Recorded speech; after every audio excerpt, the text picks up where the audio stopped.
Un jour, je suis né, depuis, j'improvise. Voilà ma vie résumée en une phrase.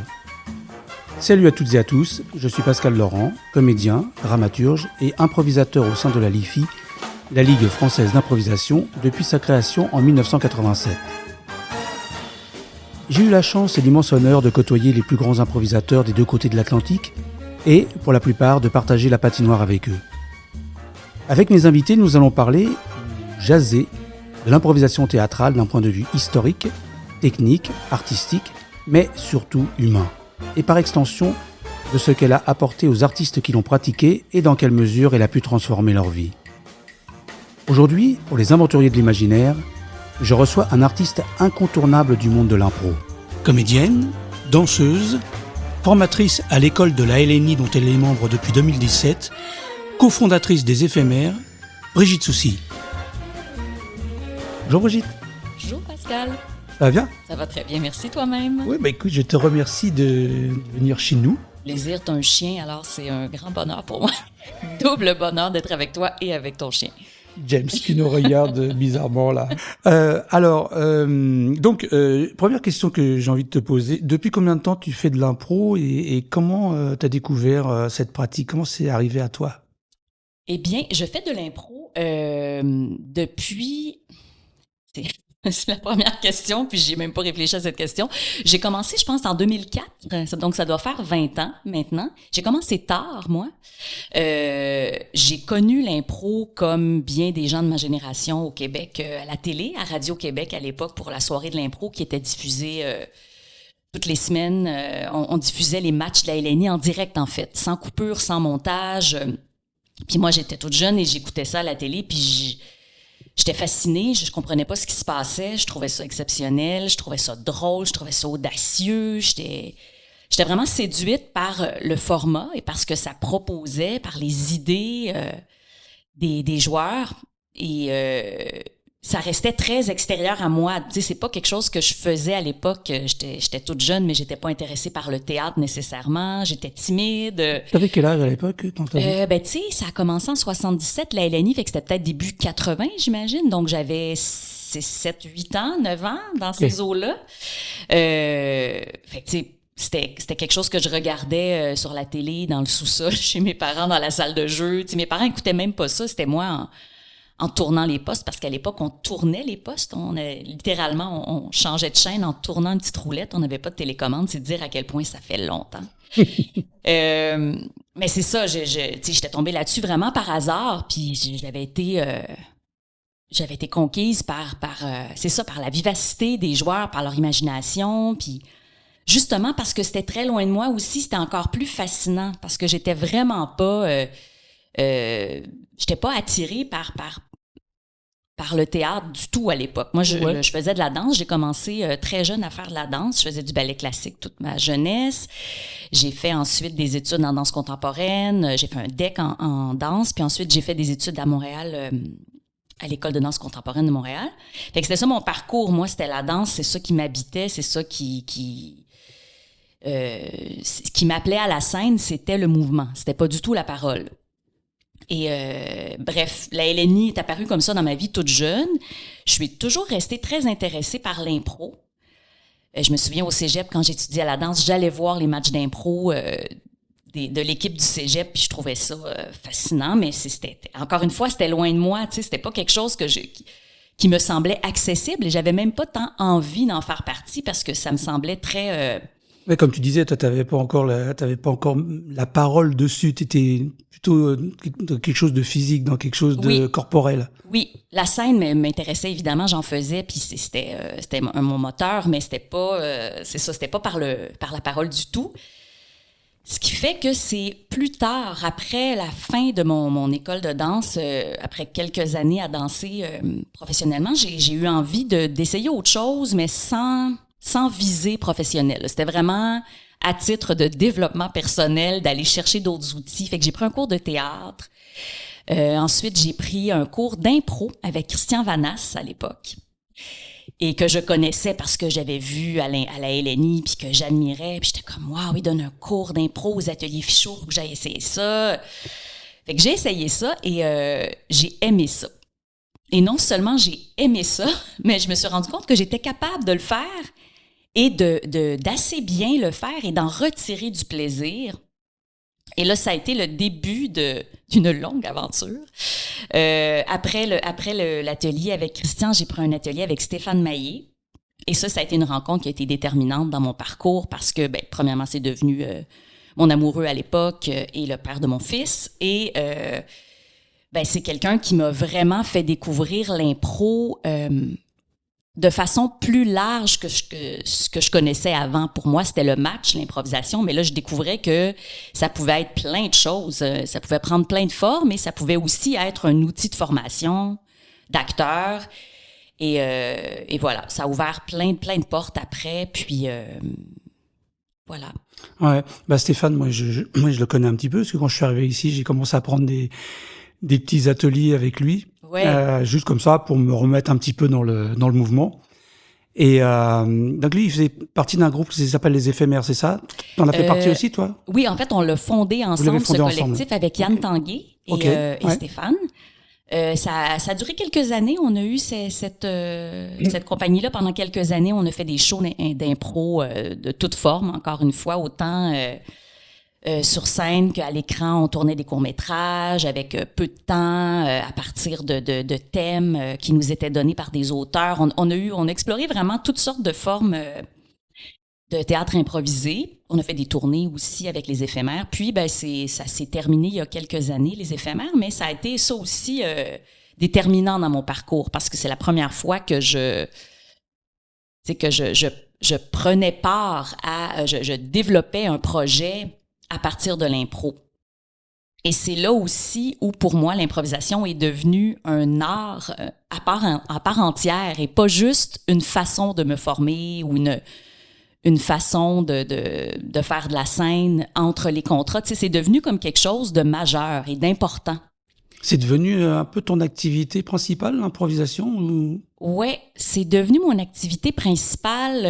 Je suis à la LNI depuis 2017, je crois, et non seulement je fais des spectacles avec la LNI et des matchs, mais je fais beaucoup de formations. Donc, j'ai commencé à enseigner l'improvisation il y a quelques années, et autant j'enseigne à l'école de la LNI, mais j'enseigne aussi pour la LNI dans différentes écoles et à différentes clientèles. J'enseigne autant des enfants qu'à des personnes âgées, et ça me remplit de joie.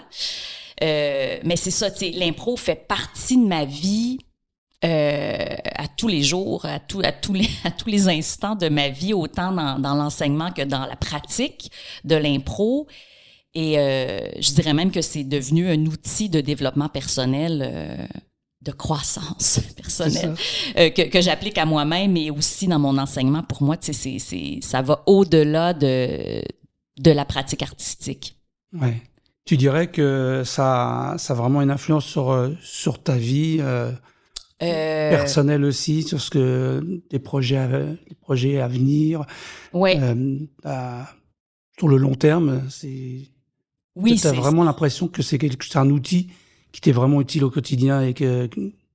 Oui, dans tout, en fait. C'est comme je le dis toujours quand j'enseigne, on improvise tous tout le temps. Là. Notre vie n'est pas écrite à l'avance. On ne sait pas ce qui nous attend chaque jour.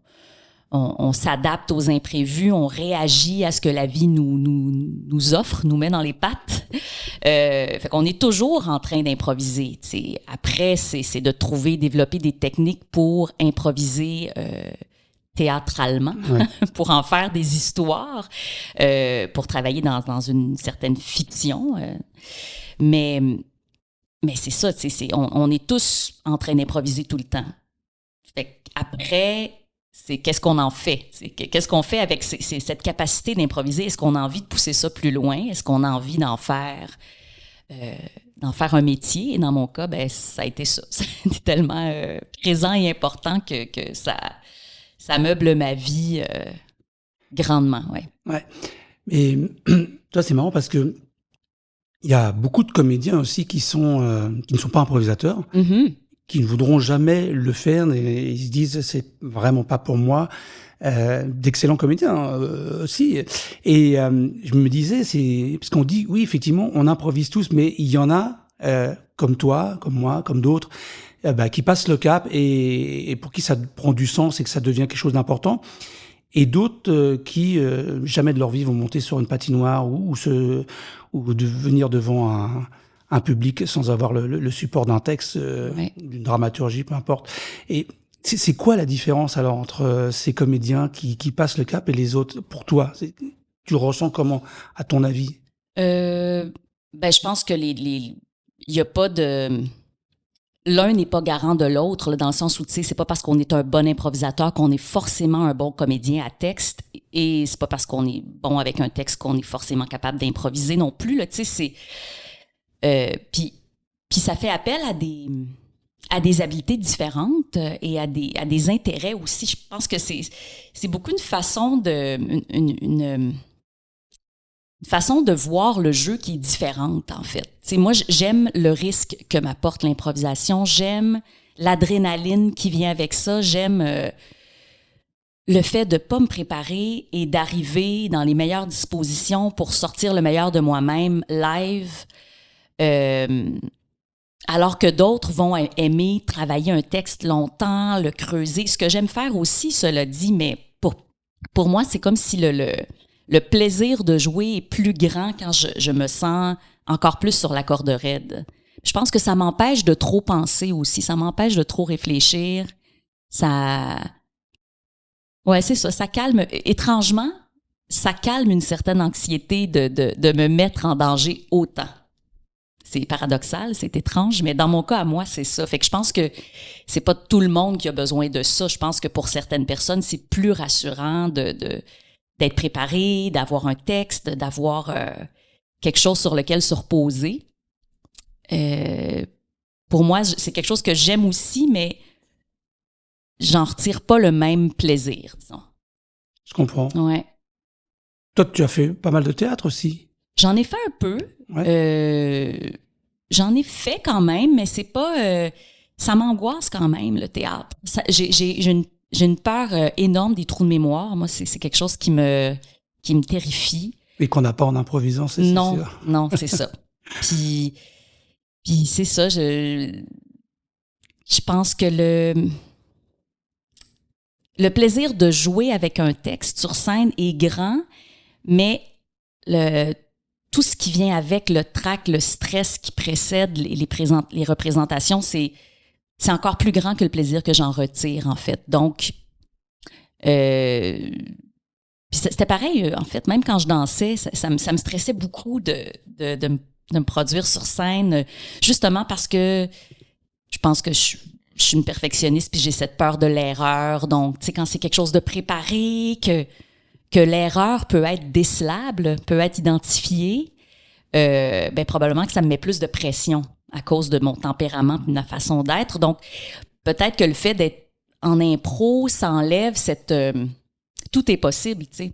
Puis l'erreur est possible, elle est souhaitable même, parce que souvent, c'est de ce qu'on pourrait qualifier d'erreur, entre guillemets, c'est de là que naît une idée, parce qu'on doit la récupérer, parce qu'on doit absolument la valider dans l'histoire, c'est de là que naît un revirement inattendu ou quelque chose qui nous sort justement de l'idée convenue, tu sais. Fait que oui, je pense que le fait d'avoir cette possibilité-là d'être faillible, ça me légitimise. Ouais. Ça me fait du bien, ça m'apaise beaucoup. Puis tu sais, pour un acteur de théâtre pur et dur qui a pas fait d'impro, c'est peut-être difficile à concevoir là, que ça puisse être le cas, mais vraiment, moi, je trouve ça moins stressant de jouer en impro que de jouer un texte appris, répété et su par cœur. Ouais. On n'a même pas fait la règle des 15. La règle des 15, il faut regarder 15 fois où on est passé, puis vérifier s'il y a des choses qui changent. C'est toi qui nous l'as dit. Ben, vas-y, Marie-Lune! Est-ce que t'as crié après moi? Excuse! Ouais.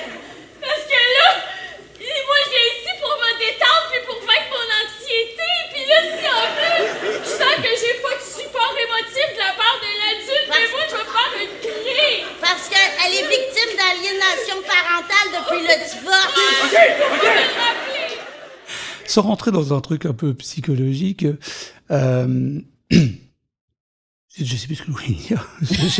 Un truc juste Quoi? avant. C'est ça le trou de mémoire. C'est ça, voilà, ça trou de arrive dans mémoire. la vie aussi. Je l'avais appris ça par me cœur. Attends, terrorise. il faut que je reprenne mon texte. Sans aller dans un truc spécialement. C'est ça, tu vois, fallait pas. Ouais, non. Est-ce que le fait d'improviser comme ça, justement, parce que quand on improvise, bah finalement, on est un peu en roue libre, on parle beaucoup de lâcher prise, et donc on sort des choses de soi. Est-ce que tu as appris des choses sur toi? Mon Dieu, oui, énormément.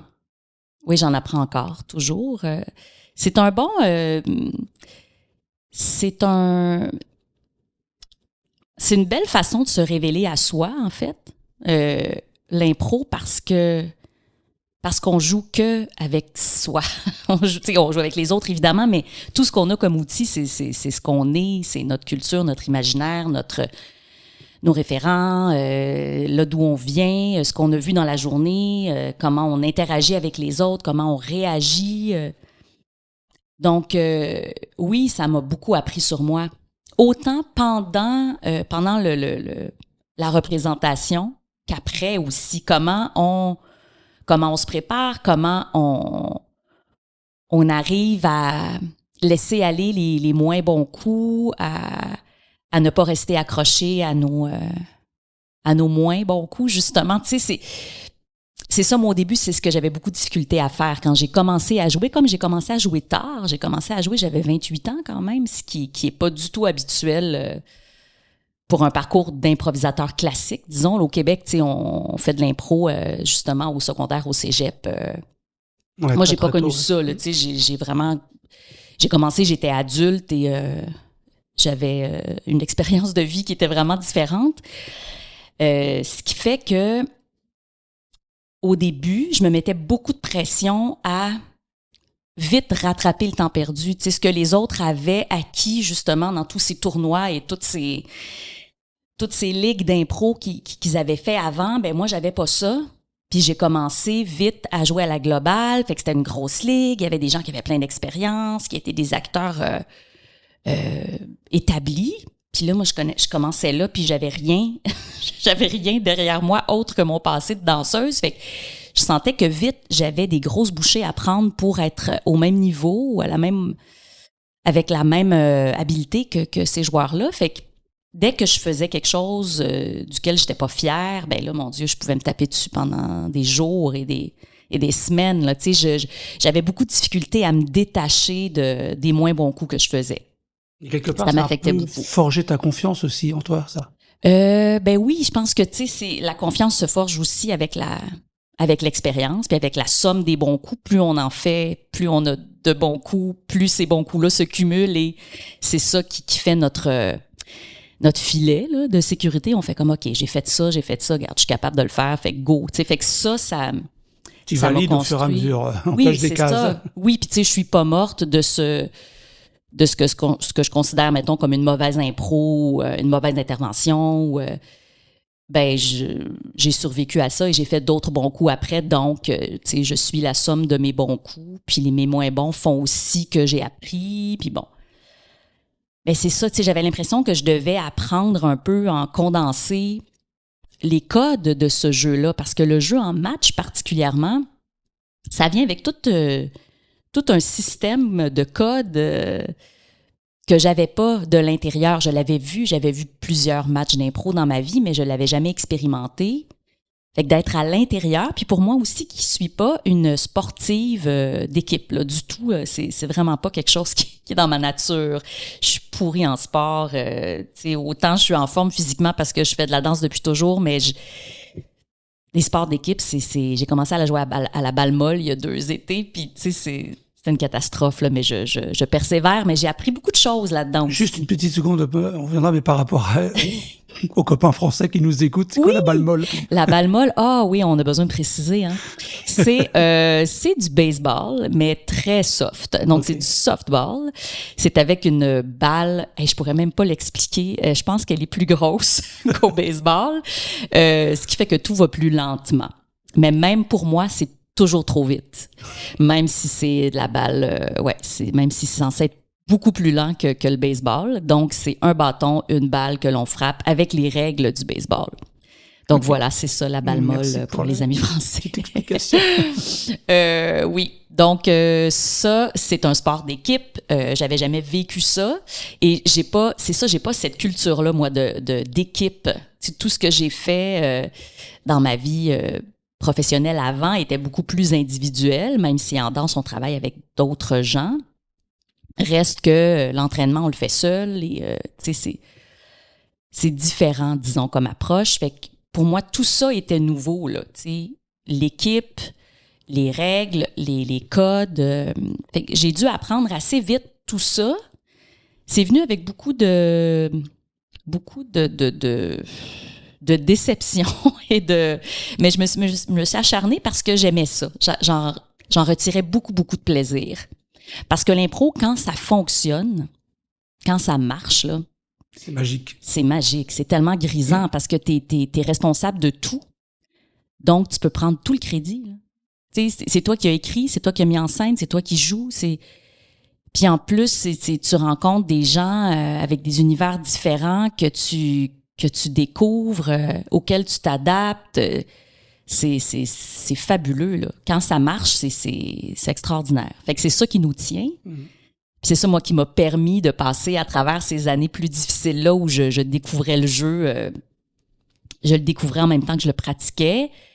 Ben c'est ça, c'est ce qui m'a permis de tenir, puis c'est ce qui fait qu'aujourd'hui j'en parle avec autant de passion parce que c'est ça, pour moi c'est un art majeur à part entière. C'est pas juste un outil de formation, c'est vraiment quelque chose d'important dans mon parcours et dans ma vie. Donc, tu disais que tu faisais de la danse avant, donc tu faisais pas de théâtre. Donc c'est l'impro qui t'a amené, après ce que j'ai vu que j'ai regardé un petit peu ce que tu avais fait. Ouais. Tu as fait du théâtre, tu as fait pas mal de télé, un Ouais. peu de cinéma aussi, des voix. Ouais. Tout ça, c'est venu après. Donc, est-ce que c'est Ben, c'est arrivé en même temps. ça arrive en même temps? Ouais. Puis comme moi, j'ai pas fait d'école de théâtre, j'ai un parcours d'atelier, d'autodidacte. Donc, tu sais, j'ai pris des ateliers à gauche, à droite. Ben, mon réseau s'est beaucoup créé à travers l'impro, à travers les gangs d'impro. Ça a été ça comme... ça a été ça mon ciment là, dans ce milieu-là, ce qui a fait que j'ai eu des contacts, que j'ai connu des gens, que j'ai réussi à frayer mon chemin dans ce domaine-là. C'est vraiment grâce à l'impro parce que j'avais pas d'école de théâtre, j'avais pas de gang d'école, j'avais pas de cohorte de finissants du conservatoire. Moi, j'avais pas ces contacts-là. Donc, mes contacts sont vraiment venus par l'impro. Puis, après tout ce que j'ai fait, télé, même voix, même publicité, souvent, c'était des gens qui m'avaient vu en impro ou des amis d'impro. Fait que c'est ça, tu sais, c'est ce qui m'a permis de faire la transition entre la danse et le jeu. C'est beaucoup l'improvisation pour plusieurs raisons, mais aussi pour une question de contact, tout simplement. Et dans ces gangs d'impro dont tu parles, t'as fait des amis, j'imagine? Ben oui. Oui. C'est Ben, vraiment. T'as même, oui. T'as même eu un amant et un enfant. Oui, Donc, absolument, oui. évidemment. Ouais. Mais ces amis-là, tu les vois en dehors de l'impro? Oui. Ouais. Si, ouais. Ça m'a vraiment. Ça m'a donné des amitiés très fortes.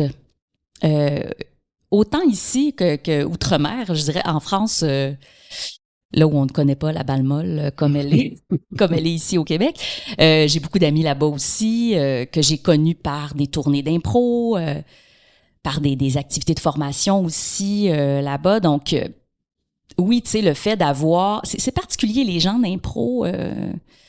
Ça, j'imagine que ça doit être très irritant pour les gens qui ne sont pas improvisateurs, là, mais il y a quand même quelque chose de particulier dans le fait d'être aussi rompu à l'exercice de saisir tout ce qui est là, tu sais, d'être tellement à l'affût de... Parce que c'est ça, quand on improvise, tu sais, on ouvre tout pour être perméable à tout, pour être capable de tout reprendre, tout saisir pour pouvoir faire avancer une histoire. Ben, c'est comme quelque chose qui se développe dans la vie aussi, puis qu'on entretient. Puis je pense que plus on improvise dans le travail, plus on improvise dans la vie aussi, ou plus on va voir vite les liens pour faire des blagues, pour rebondir sur des trucs qui se passent. Fait qu'entre amis d'impro, on a un niveau quand même de d'acuité humoristique, je dirais, de propension à la blague, qui est quand même assez élevée par rapport à la population générale. En tout cas, c'est ce que je peux observer dans mes autres amitiés qui ne sont pas des improvisateurs. Pas que mes autres amis sont pas drôles, c'est pas ce que je dis, mais il y a quand même quelque chose de particulier. Dans une gang d'impro, des fois même, ça peut devenir gossant, là, ça peut devenir fatigant parce qu'on est toujours, tu sais, on est beaucoup dans ce mode-là de chercher ce qui pourrait être drôle, de chercher ce qui pourrait faire une bonne blague. Fait que, mais c'est très divertissant. Puis moi, ça m'a permis aussi dans la vie de dédramatiser énormément de choses. Tu sais, si on parle de ce que l'impro peut m'apporter dans ma vie personnelle, ben ça, de dédramatiser, c'est vraiment un gros point positif pour l'improvisation, pour la pratique de l'impro. C'est vraiment quelque chose qui m'a beaucoup aidé dans la vie.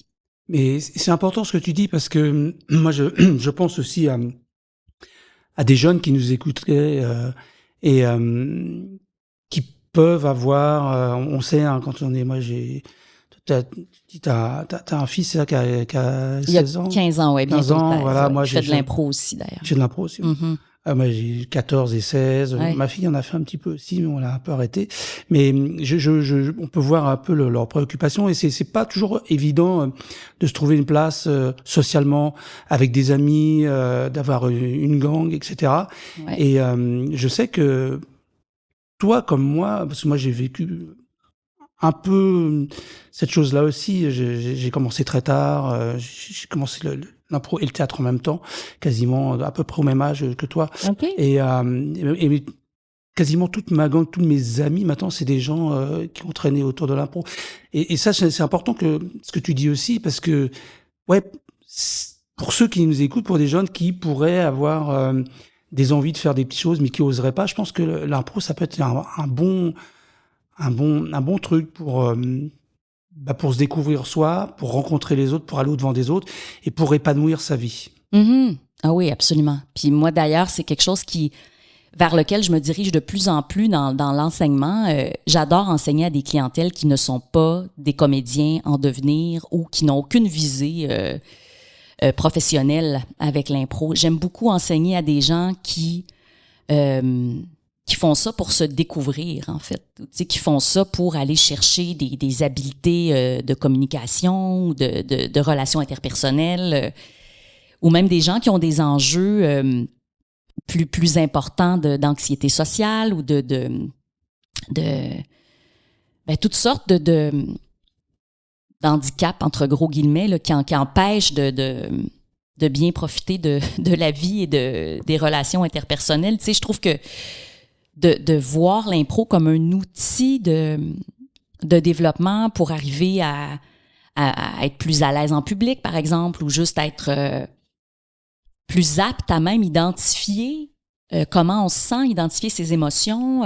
Tu sais, c'est un peu la base de l'impro. Hein. Si je suis pas à l'écoute, on parle souvent d'écoute en impro, mais il y a l'écoute de l'autre, bien entendu, mais il y a aussi l'écoute de soi.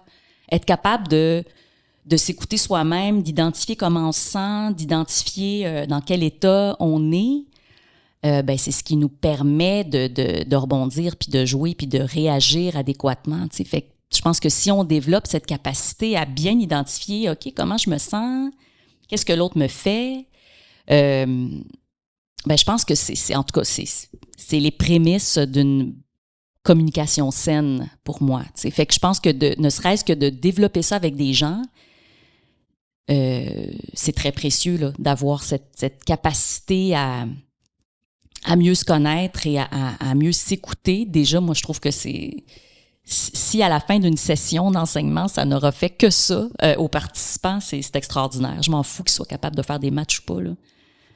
Ça, c'est un résultat de quelque chose. Mais le processus pour se rendre là, il est pas plus riche, oui, parce que plus durable et plus applicable dans toutes les sphères de nos vies, mais il est aussi important, en tout cas, que la performance scénique, là. J'imagine que tu en retires des choses aussi, toi, quand tu enseignes. C'est-à-dire, on enseigne, on dit qu'on donne aussi, mais tu dois prendre des choses aussi, justement. Beaucoup d'argent. que je n'aurais pas autrement. Non, c'est une blague. Oui, il y a l'argent, évidemment, mais au-delà de ça, c'est vraiment la satisfaction de transmettre quelque chose. Moi, c'est quelque chose qui fait partie de moi, là, enseigner. Je fais ça depuis longtemps. J'enseignais la danse avant. J'enseignais toutes sortes d'affaires. Moi, j'ai comme cette espèce de maladie où dès que j'apprends quelque chose de nouveau, que je commence à maîtriser, j'ai envie de l'enseigner. Je sais pas pourquoi. J'ai vraiment toujours eu ça. J'ai vraiment besoin d'enseigner. J'aime ça, pour vrai. Et c'est extrêmement gratifiant de donner, de transmettre quelque chose qu'on sait, puis de voir que ça touche quelqu'un, que ça résonne chez quelqu'un. C'est fabuleux. Puis au-delà de ça, le processus pédagogique, pour enseigner quelque chose, il faut l'analyser, il faut le décortiquer, il faut déconstruire quelque chose qu'on fait d'instinct. Puis cette analyse-là, c'est quelque chose qui me plaît énormément et qui me permet de mieux comprendre ce que je fais aussi. Après, le danger, c'est d'être trop conscient, là, puis de pas être capable de laisser aller cette affaire-là. Mais je pense que plus on enseigne, plus on arrive à le faire. Plus j'arrive à me détacher de l'analyse, justement. T'sais. Mais je trouve ça fascinant de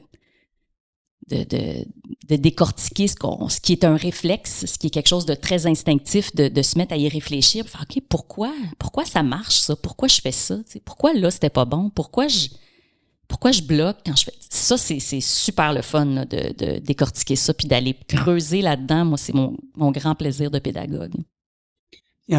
Quand on improvise, on est un petit peu aussi, comme tu disais, on fait un petit peu tout du sol au plafond. C'est une expression de Gérard Surrugue. Ah oui, c'est bien. Donc, on écrit aussi. Ça t'a jamais donné envie d'écrire? Oui. Oui, dans une de mes nombreuses curiosités de vie, j'ai fait un cours en scénarisation il y a quelques années à l'École de l'humour. Puis, ce qui m'a donné envie de prendre ce cours-là, c'est vraiment parce que je me suis rendu compte que j'écrivais tout le temps en improvisant, en fait. Tu sais, je fais, ben oui, mais je suis capable de faire ça. Maintenant, je vais aller chercher plus d'outils pour pouvoir planifier une écriture et qu'elle ne soit pas juste improvisée et spontanée. Fait que oui, c'est quelque chose que je fais de plus en plus et que je veux de plus en plus développer aussi parce que c'est quelque chose qui m'a toujours habité. L'écriture, tu sais, peut-être que le jeu théâtral n'était pas là toute jeune, mais le désir d'écrire était là, par contre. J'ai toujours écrit de façon très confidentielle, tu sais, pour moi, parce que ça me fait du bien, parce que ça me libère, parce que j'aime ça. Mais là, de le faire de façon plus formelle et plus professionnelle, c'est relativement nouveau. C'est très épeurant, mais j'adore ça, vraiment.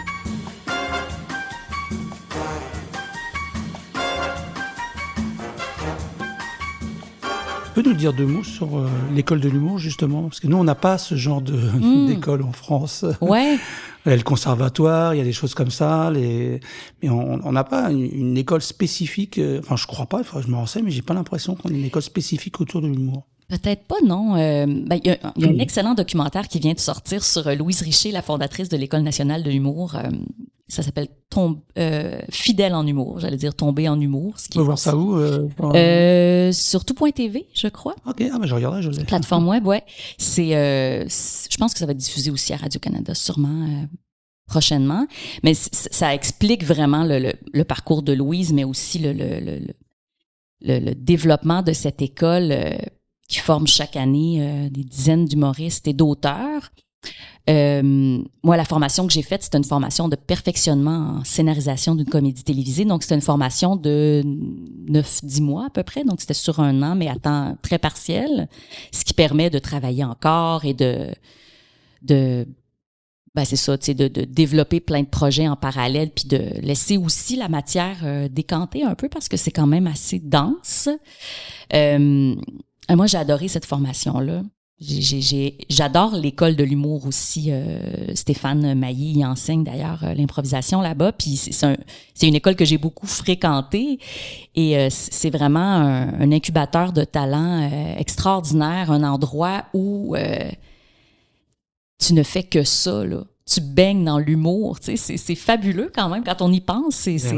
C'est pas dénué d'angoisse par contre. Le fait de faire rire, ça vient avec beaucoup de pression et de stress et beaucoup de travail. La comédie, c'est beaucoup de travail. Les gens ne oui. connaissent pas, mais c'est un rythme, c'est de l'orfèvrerie. Ouais. Ouais.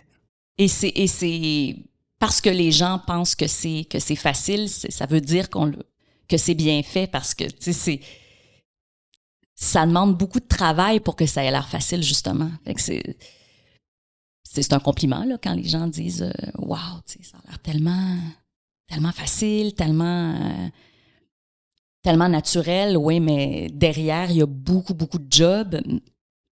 Puis c'est sûr que ça a l'air facile et ça a l'air simple parce que c'est drôle, parce qu'on rit, tu sais, comparativement au drame où on a l'impression que c'est plus grave et qu'il faut travailler plus fort pour arriver à ce niveau d'émotivité, d'intensité émotive, mais tu sais, je pense que il y a autant de travail évidemment dans la comédie. Ouais. C'est un travail différent pour moi, mais cela dit, les humoristes à l'école de l'humour travaillent très fort, puis les auteurs aussi. Là. Et puis il y a une partie technique aussi dans l'humour. Oui. Je parlais tout à l'heure de rythme. Le timing, c'est... Le timing, c'est hyper important. Ouais. Il y a regardé des artistes comme Chaplin ou des gens comme ça, pour ne citer que lui, par exemple. Des Jerry Lewis et compagnie, tu vois De Funès en France. Ouais. C'est une technique incroyable. De Funès, c'était un bosseur, c'est un truc de fou, quoi. Il répétait sans cesse, il remettait sur le métier, l'ouvrage, parce que c'est un travail de dingue, vraiment. Je crois que les gens se rendent pas forcément compte à quel point l'humour, c'est du job, c'est de la technique, c'est du rythme, c'est du timing, c'est pas n'importe qui peut le faire, c'est vrai. Non. Puis on s'en rend bien compte quand des gens se risquent à l'humour, quelqu'un qui se dit drôle et qu'on dit drôle, puis qui essaie de faire un stand-up, c'est là que tu fais comme, OK, ouais, c'est ça, c'est peut-être plus tough que je pensais, mais oui, c'est difficile de faire rire. C'est un métier. Il y a beaucoup de stand-up ici au Québec, énormément. Ben, c'est à l'école de l'humour qu'on apprend ça?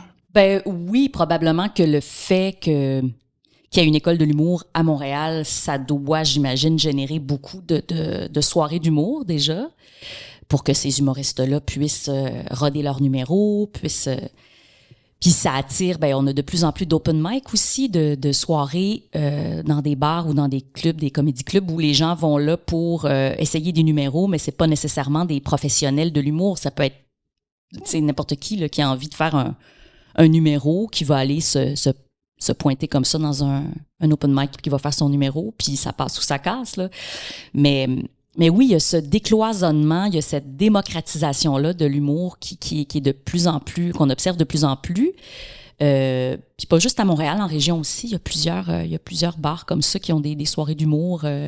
C'est très populaire. Je pense qu'on est dans une époque où on a besoin de rire aussi. Je suis d'accord avec toi. Ouais.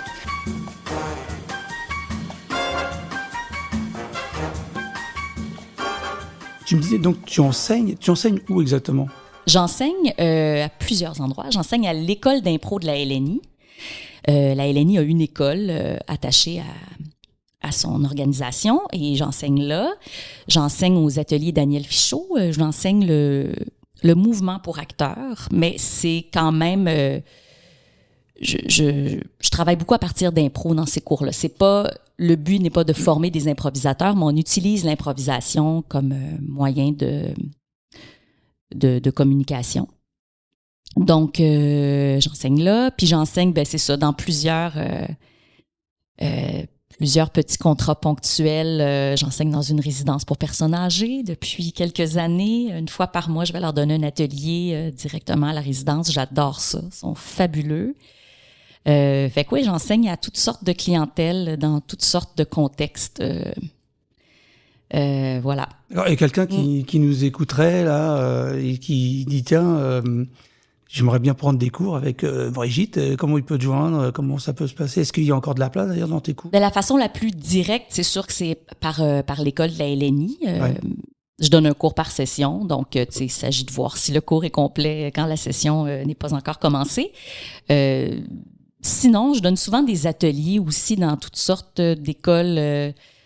tu sais, je peux être invitée comme tous les improvisateurs qui enseignent, on est souvent invités de façon ponctuelle dans d'autres écoles. Je sais qu'ils ont plusieurs très bons formateurs d'impro à Montréal, comme Roberto Sierra qui a son école, Impro Sierra, Frédéric Barbouchi avec les productions de l'Instable. Que je vais bientôt avoir à ta place. Oui, je vais bien la lui réchauffer.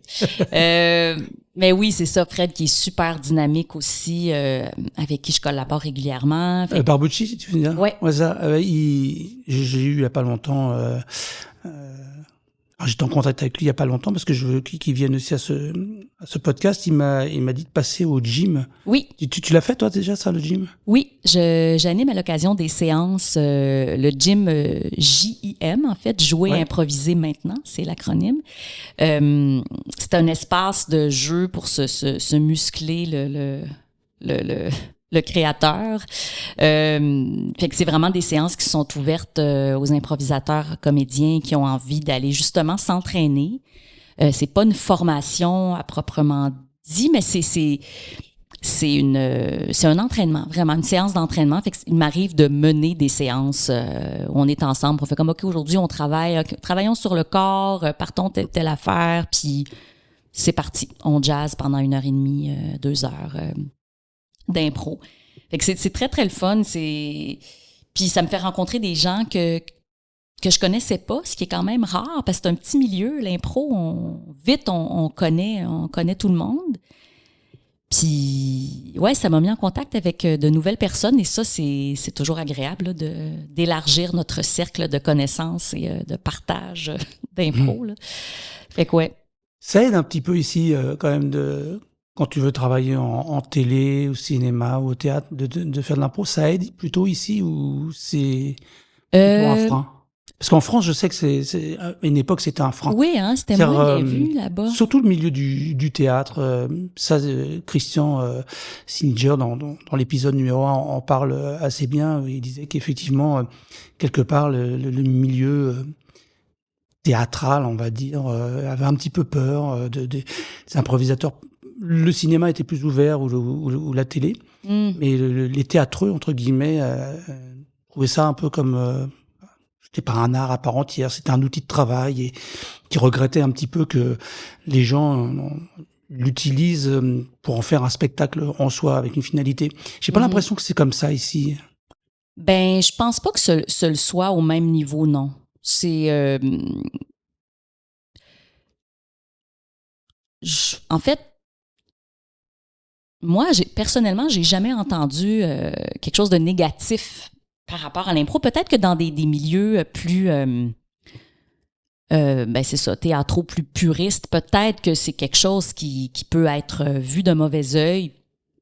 Mais en même temps, moi, j'en ai jamais entendu parler, j'en ai jamais été témoin, puis je l'ai surtout jamais subi. Tu sais, au contraire, je pense que les contrats que j'ai eus, ben surtout à la télé, là, c'était pour mes skills en impro, là. C'était vraiment, c'est vraiment l'impro qui m'a amené beaucoup de travail. Puis c'est vraiment aussi quelque chose qui est valorisé, je dirais, en audition.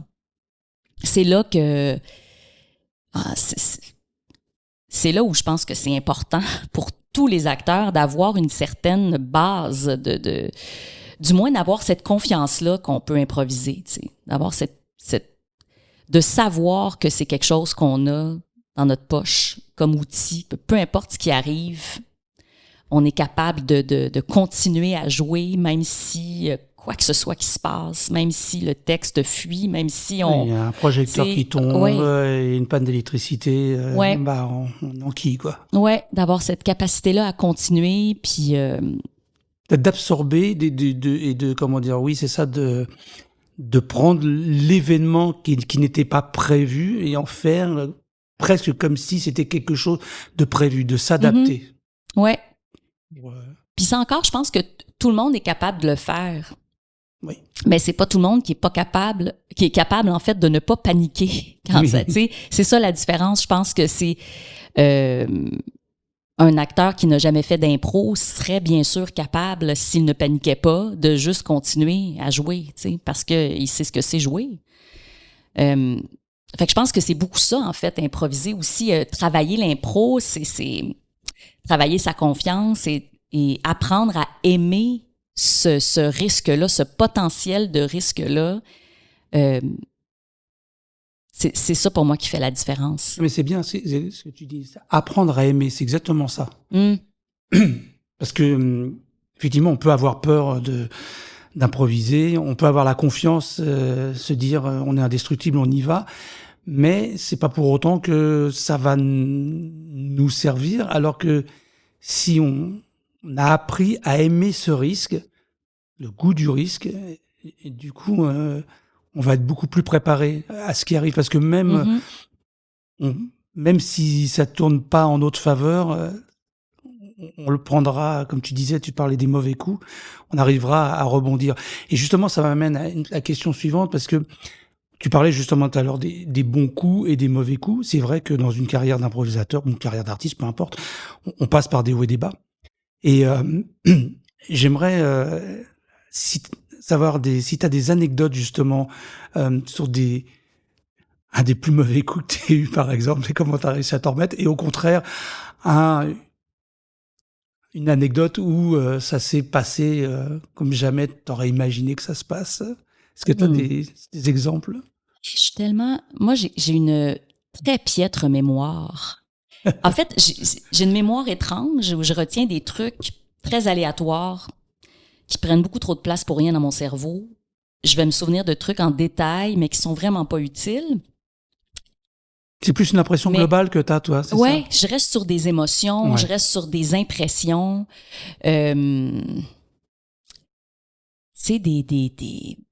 on dirait en plus que ce qui est catastrophique ou ce qui n'est peut-être pas catastrophique pour vrai, mais ce qui pour moi dans ma perception l'est, j'essaie de l'oublier. Tu sais, je vais occulter des mémoires traumatisantes pour pouvoir continuer à avancer parce que je suis trop sensible à ça. Là. Tu sais, je peux spinner ça pendant des mois, là, des trucs comme ça. Fait que j'ai appris à m'en départir. Tu sais, à déliter l'info dans mon cerveau.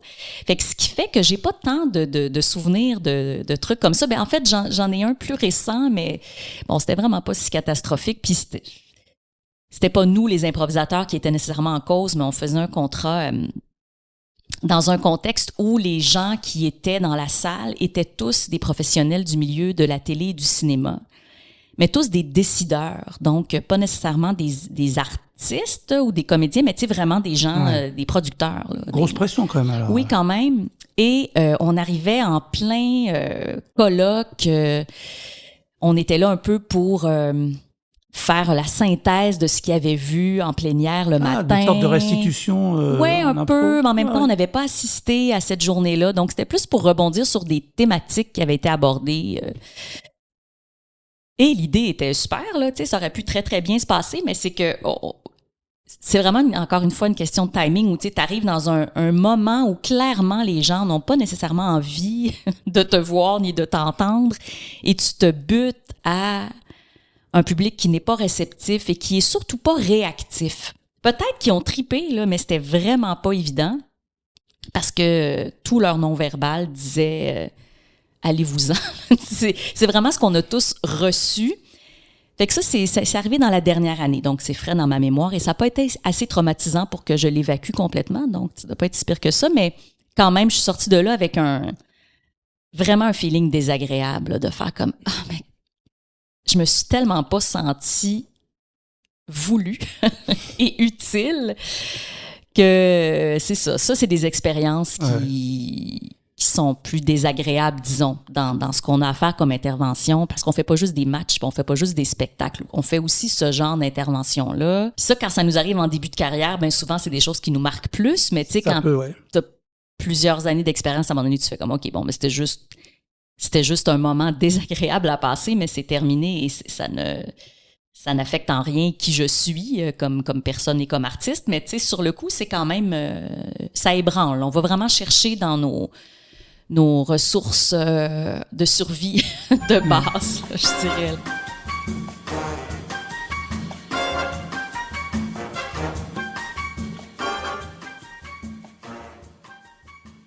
Puis l'impro dansé aussi, c'est extraordinaire. Ouais, j'imagine qu'on a fait aussi, ouais. Ouais. C'est dans les... J'aimais beaucoup, évidemment, danser une pièce chorégraphiée, là, mais improviser, c'est vraiment agréable. Puis c'est même pas dans un contexte de représentation. Tu sais, souvent, c'est juste pour découvrir de nouvelles physicalités, de nouvelles façons de bouger. Puis c'est merveilleux là, de pas avoir ce carcan-là de devoir bouger comme quelqu'un te l'a demandé, là, tu sais, de vraiment faire ce que ton corps a envie de faire, c'est fabuleux, là. C'est dans mes moments préférés de ma formation à l'école de danse, c'était les moments d'impro. Ça, tu sais, c'est ça, j'y avais goûté à l'impro, mais c'était une autre forme d'improvisation, mais ça reste que c'est quand même, c'est la même chose, c'est d'être à l'écoute de ce qui est là, puis de le laisser s'exprimer en prenant la chance, en fait, en prenant le risque de dire, ben, OK, c'est ça mon impulsion, je le fais, puis... Tu testes tes limites aussi, comme ça. Ouais. C'est intéressant de les voir, nos limites aussi, hein, tu sais, de voir notre limite d'autocensure, d'autocritique,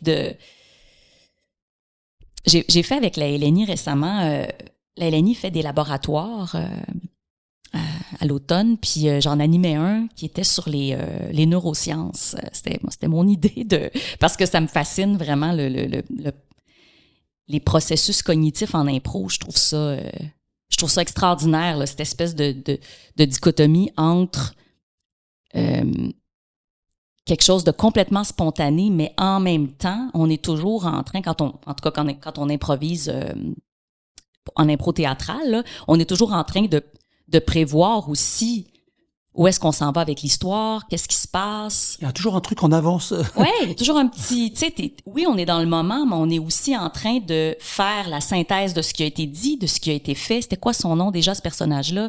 Ah oui, OK, c'est mon frère, donc nanana. Tu sais, toute cette info-là se passe en temps réel. En même temps, je suis en train de planifier la suite, puis en même temps, je suis totalement réceptive à ce qui se passe en moi et autour de moi. Qu'est-ce que l'autre me donne? Fait que ça, pour moi, je trouve ça fascinant. Puis, je me suis penchée là-dessus de façon très, très superficielle parce que je suis pas une scientifique, mais j'avais une neuroscientifique avec moi pour élaborer ça un petit peu. Puis, c'était super intéressant, là, toute cette recherche sur qu'est-ce qui se passe dans notre cerveau quand on improvise. Puis ça, ben, je sais même pas pourquoi je disais ça, mais ça me fascine. Mais qu'est-ce que vous avez découvert justement par exemple? Ben, il y avait il y a peu d'études qui ont été faites sur l'improvisation théâtrale spécifiquement. Il y a eu beaucoup d'études sur, quand même quelques études sur la créativité, sur l'improvisation musicale en jazz, par exemple. Puis ce qui ressortait, c'était beaucoup en gros, pour improviser, il faut se sentir libre. Il faut se sentir en confiance, il faut se sentir assez en confiance pour être libre d'être soi. T'sais. Fait que ça, je trouvais ça intéressant comme notion. Ça vient pas toujours de l'environnement, tu sais, c'est à soi à trouver ça, à trouver cette zone-là où je fais, OK, tu sais, je me sens dans un espace sécuritaire et je me sens libre d'être moi, puis de laisser libre cours à ma créativité. C'est un travail que personne ne peut faire. Et de ne pas se censurer surtout. Ouais. C'est ça, parce qu'on on pourrait avoir tendance à se censurer. Ben oui. Au début, quand on commence, on dit un truc, on dit « Oh non, je n'ai peut-être pas le droit de dire ça » ou « Je peux pas dire ça ». Oui, puis particulièrement quand on commence, je pense qu'il faut se permettre d'aller là puis de voir après, OK, bon, mais ça, peut-être que c'était pas approprié ou que c'était pas le moment ou que c'était un peu hors contexte, c'était pas là que l'histoire s'en allait. Bon, tu sais. Mais puis après, ben il y a une censure qui est là quand même aussi par rapport au public. Oui. Tu sais, quand on joue devant des enfants, par exemple, il y a des choses qu'on ne peut pas dire puis qu'on ne peut pas faire. Et ça, notre cerveau le sait. Puis on les dira pas non plus. Tu sais, il y a une censure de valeur aussi. Ouais, absolument. Bien sûr, de décence, enfin, tout ce qu'on peut imaginer autour de ça. Oui. Fait que ça existe quand même, ce filtre-là existe.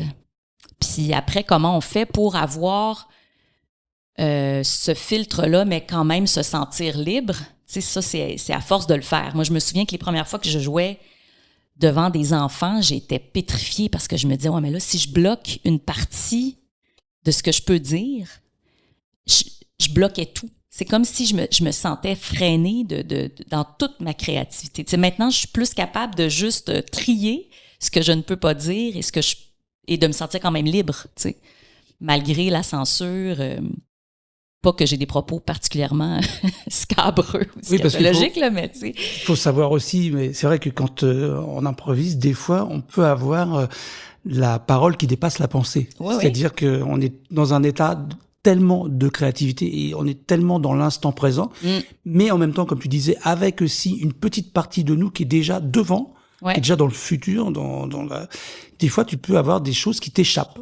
Ouais. Et c'est là que la difficulté, c'est d'arriver à le sentir et le rattraper avant que ça sorte. Oui, puis ça c'est l'expérience qui fait ça aussi. C'est que à force de le faire, on développe des réflexes, on développe on muscle notre aptitude à donner juste assez d'informations, à en retenir un petit peu, à faire comment peut-être que cette info-là, elle va être plus pertinente plus tard. Je garde, tu sais, c'est fou comme tout ce qui se passe dans nos têtes là quand on improvise. Puis il y a un petit côté schizophrénique quand même, non, dans l'impro. Sûrement, mais tant qu'on le sait, c'est correct. Voilà, c'est ça. c'est ça, tout est dans la conscience. Mais oui, c'est particulier quand même comme. Mais c'est une merveilleuse façon de découvrir l'humain, de jouer le théâtre tout court là, c'est de la psychologie appliquée, fait que c'est vraiment agréable. Puis quand on l'improvise, ben là comme on écrit en plus, ben c'est encore plus révélateur. On va bientôt arriver à la fin de cet entretien. C'est vraiment, j'aime beaucoup, c'est passionnant. Est-ce que tu peux nous dire, pour finir un petit peu, quels sont tes projets, que ça soit d'ailleurs lié à l'impro ou pas, ou des projets par rapport à ton activité de manière globale? Est-ce qu'il y a des choses à venir? Mon projet, c'est d'avoir des projets. Parce que je suis... j'improvise ma vie aussi. Moi, je suis pas une personne carriériste. J'admire les gens qui sont capables de se faire des vision boards, des objectifs de vie. Moi, j'ai jamais été capable de faire ça. Je me suis toujours laissée guider par mes envies, mes passions, mes intérêts. J'ai toujours été comme ça. Tu te laisses un peu porter par le bon vent? Oui, puis par les mauvais vents aussi. Des fois, ça me fait dériver, puis j'arrive ailleurs, je fais comme tu sais, j'haïs pas ce que j'y trouve ici. Fait que en fait, ça se peut que ça change cette façon de voir la vie. Je vais avoir 50 ans cette année et ça me terrorise. Je suis même surprise d'être capable d'en parler sans pleurer. Là. Pour vrai, c'est incroyable. Ça m'empêche de dormir, ça me terrifie. Et pour la première fois de ma vie... Tu parles à un mec qui a 64, là, s'il te plaît. Mais si je te le dis, c'est que ça ne paraît pas, Pascal. Mais pour une femme, c'est particulier aussi quand même. Tu sais, ça vient avec toutes sortes de réflexions et de petits deuils Fait que c'est vraiment une grosse étape. Pour moi, l'âge, d'ailleurs, ça a toujours été un grand sujet d'angoisse et d'insomnie. Mais là, particulièrement. Et pour la première fois de ma vie, je me rends compte que tout n'est plus possible. Tu sais, que s'il y a vraiment des choses que je veux faire, qui m'intéressent depuis longtemps, parce que j'ai la santé, la forme et l'énergie pour le faire, c'est maintenant, là. Tu sais, faut que je le planifie un peu. Oui, donc si tu veux, c'est l'Himalaya, les soins parachutes, tout ça, c'est maintenant, parce que sinon après c'est... Ben, mettons que c'est ça que je voulais faire, ce qui est pas du tout le cas, mais mettons que j'avais cette envie là d'aller faire des trucs extrêmes comme ça, ben oui, tu sais, c'est maintenant, il faut que j'y pense. Si j'ai envie de faire des études plus poussées dans un autre domaine, tu sais, il y a tellement de choses qui m'intéressent dans la vie que là, je me retrouve un petit peu, pas forcée, mais je suis confrontée à l'idée de devoir planifier un peu des trucs, là, pour pas Ben, je me sens un peu comme dans La cigale et la fourmi.